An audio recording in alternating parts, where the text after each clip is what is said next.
Riot Games policing content creators across the internet, why developers announce games so early, and NASCAR games being removed from sale. But first, Tencent subsidiary Polaris Quest's new game, Light of Motriram, hope I pronounced that right, is being accused of ripping off Guerrilla Games' Horizon series. According to the LOM Steam page, because I'm not pronouncing that again, the game takes place in, quote, a world overrun by colossal machines, end quote, called Mechanimals. Sounds like a crappy 90s Saturday morning cartoon. Anyway, well, I reckon I'll leave it up to you in the comments. Are these games too similar, or is Light of Motriram different enough? I'm sure the framing of the story won't influence the responses at all. Oh, and be kind to one another.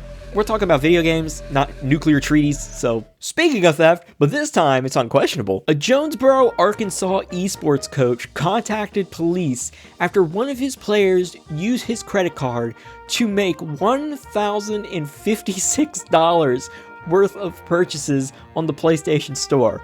I'm sure many of you, like me, are wondering how the hell a student got a coach's credit card. Well, the coach input his own credit card details into the student's PlayStation so the student could gain access to PlayStation Plus so they could play online and get access to free games, apparently, according to the report. Small editorial here. 1, it's stupid to have to pay a subscription and pay online. That's just dumb. 2, the games the player needed were allegedly free, which means free to play, I guess, and we're talking esports titles, which means you don't need a subscription to play online, unless that changed with the PS5, which I don't believe it did. And finally, 3, in order for an esports league at the school level to be successful, there has to be a base level of technology given to the schools for the players to use to ensure parity.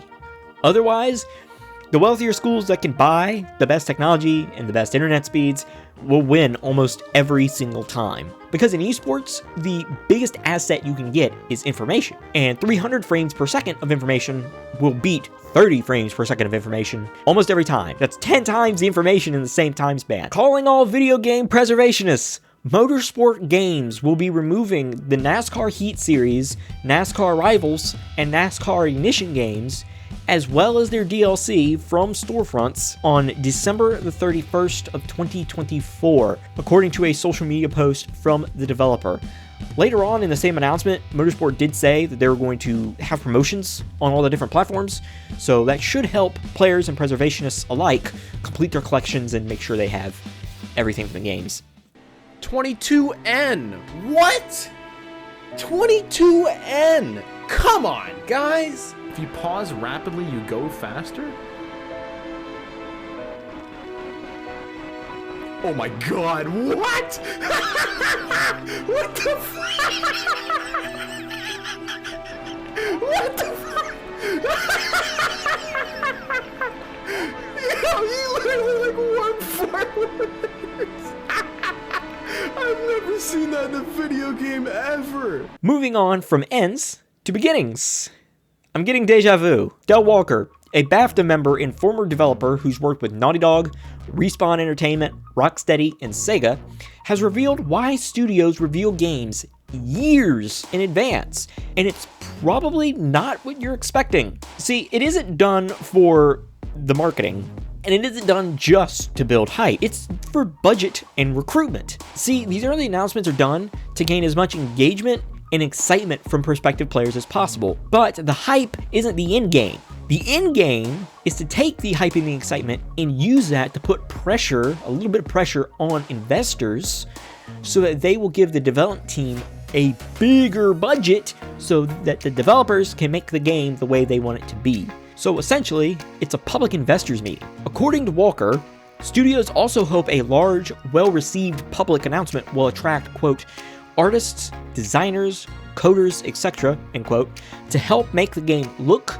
and play as good as possible. But there's also one more surprising reason, and that's to manage player expectations and to inform competitors. Quote from Games Radar's Izzy Vandervelde, quote, if everyone knows Naughty Dog is working on a new game, they're probably not going to try and compete with it by making something in the same genre. And if we're all hoping Santa Monica is working on a God of War sequel, but it decides to make a new IP, that could lead to disappointment. So it can be good to let players know early. Speaking of management, Riot Games is in the news again after they announced they will now be banning players and content creators for out-of-game actions starting January 3rd of 2025, provided one of Riot Games' titles is the main focus of the offending piece of content. For instance, if a player calls their teammate slurs in a stream or a video, but not in the in-game voice chat, Riot will now punish them as if they were screaming the slurs in-game. Also, any player that advertises actions against TOS, that's buying or boosting accounts or stream sniping, what have you, will also be punished under the new rules. And if a player's conduct is bad enough, Riot will now suspend or ban them from every Riot-made game. Props to Riot for trying to improve the in-game environment for their players, considering even those of us like me that have never played League of Legends know the hell that is that. So good on them for trying to help, especially with Arcane boosting League of Legends popularity. This change in policy comes not long after Riot made the announcement that they will begin to pay players that find game-breaking bugs in their games. If you want to know how to claim a bug bounty and how much you get paid for it, it could be quite a bit. Watch this video now. Stay safe, everyone.